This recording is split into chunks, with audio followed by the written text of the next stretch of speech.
জনসংবাদ অসমলৈ স্বাগতম জনাই ষ্টুডিঅ'ত মই জুনমণি ডেকা।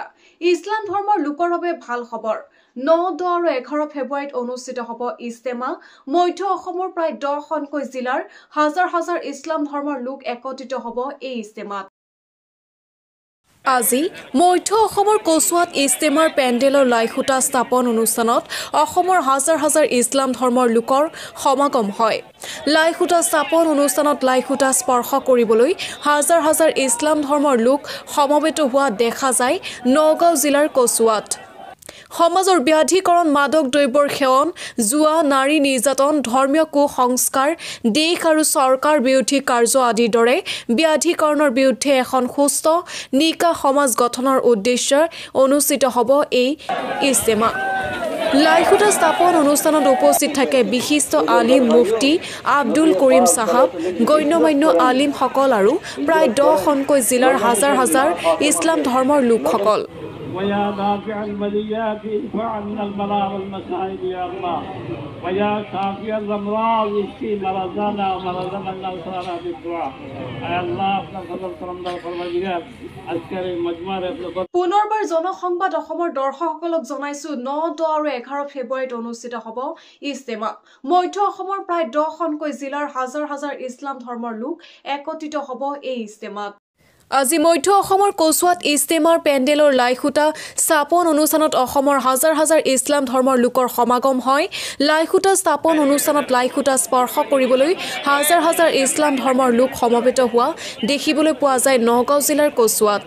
সমাজৰ ব্যাধিকৰণ, মাদক দ্ৰব্যৰ সেৱন, জুৱা, নাৰী নিৰ্যাতন, ধৰ্মীয় কুসংস্কাৰ, দেশ আৰু চৰকাৰ বিৰোধী কাৰ্য আদিৰ দৰে ব্যাধিকৰণৰ বিৰুদ্ধে এখন সুস্থ নিকা সমাজ গঠনৰ উদ্দেশ্যে অনুষ্ঠিত হ'ব ইজতেমা। লাইখুটা স্থাপন অনুষ্ঠানত উপস্থিত থাকে বিশিষ্ট আলিম মুফতি আব্দুল কৰিম চাহাব, গণ্যমান্য আলিমসকল আৰু প্ৰায় 10খনকৈ জিলাৰ হাজাৰ হাজাৰ ইছলাম ধৰ্মৰ লোকসকল। News desk report, জনসংবাদ Assam. আজি নগাঁও জিলাৰ কচুৱা থানাৰ অন্তৰ্গত এই কচুৱাৰ এই ময়দানত আজি আমি লাইখুটা বা আমাৰ ধৰ্মীয় বুনিয়াদ বুলি কয়, আমি বুনিয়াদ স্থাপন কৰিছোঁ। এই ইজতেমাৰ মূল উদ্দেশ্যটো হ'ল সমাজ সংস্কাৰ কৰা। এই সমাজত দেশ বিৰোধী যিমান কাৰুকাৰ্য আছে, যেনে জুৱা, মদ, ভাং, ড্ৰাগছ ইত্যাদি, নিৰ্যাতন, অপৰৰ হক নষ্ট কৰা, এইবিলাক যাতে আমি বন্ধ কৰিব পাৰোঁ। লগতে আমাৰ ধৰ্মীয় লাইনত যিমান কুসংস্কাৰ আছে, এই কুসংস্কাৰ আমি সংস্কাৰ কৰিব পাৰোঁ। সেই উদ্দেশ্যে আমি আজি এই লাইখুটা পুতিছোঁ। ইনশাল্লাহ আগামী 9, 10 আৰু 11 তাৰিখ ফেব্ৰুৱাৰী তাৰিখে ইনশাল্লাহ আমাৰ ইয়াত ইজতেমা হ'ব।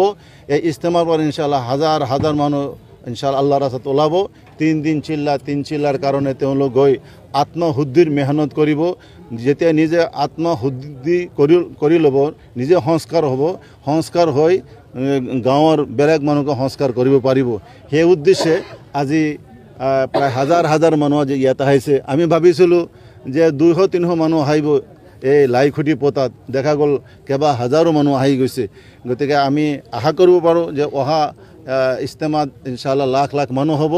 আৰু সকলোৱে আজি সংকল্পবদ্ধ হৈছে যে আমাৰ এই নগাঁও জিলা বা অন্যান্য প্ৰান্তত যে ইছলাম বিৰোধী এবং দেশ বিৰোধী, চৰকাৰ বিৰোধী যিমান কাৰুকাৰ্য আছে চব যাতে উৎখাত হয়, সুন্দৰ এটা সমাজ গঢ় লয়। সেই নিমিত্তে আজি বহুত মানুহ আহিছে, সকলোৱে সংকল্পবদ্ধ হৈছে যে আমি একটা সুস্থ সবল এটা সমাজ গঢ়ি তুলিম। তাৰ নিমিত্তে দোৱা হৈছে। এইখিনি আপোনালোকে মিডিয়াৰ যোগেদি গোটেই অসমবাসীক আমি এই বাৰ্তা আমি বিলাবলৈ সুখী হৈছোঁ যে চবে আমাক শ্বেয়াৰ কৰক, আমাক সহযোগ কৰক। আমি যাতে গোটেই অসমবাসী একলগ হৈ আমি এটা সুন্দৰ ড্ৰাগছ আৰু মদ আৰু ভাং ইত্যাদি দুৰ্নীতিমুক্ত এটা সমাজ গঢ়িব পাৰোঁ। এটা আমাৰ 9খন জিলা আছে। তাৰে প্ৰথম আমাৰ নগাঁও, মৰিগাঁও, হোজাই, গোলাঘাট, যোৰহাট, শিৱসাগৰ, দৰং আৰু ওদালগুৰি, এই 9খন জিলাৰ মানুহ আজি গোট খাইছে মাশাআল্লাহ। আৰু বিভিন্ন জিলাৰ মানুহ ইনশাআল্লাহ অহা ইজতেমাত ইনশাআল্লাহ হাজিৰ হ'ব। يا الله.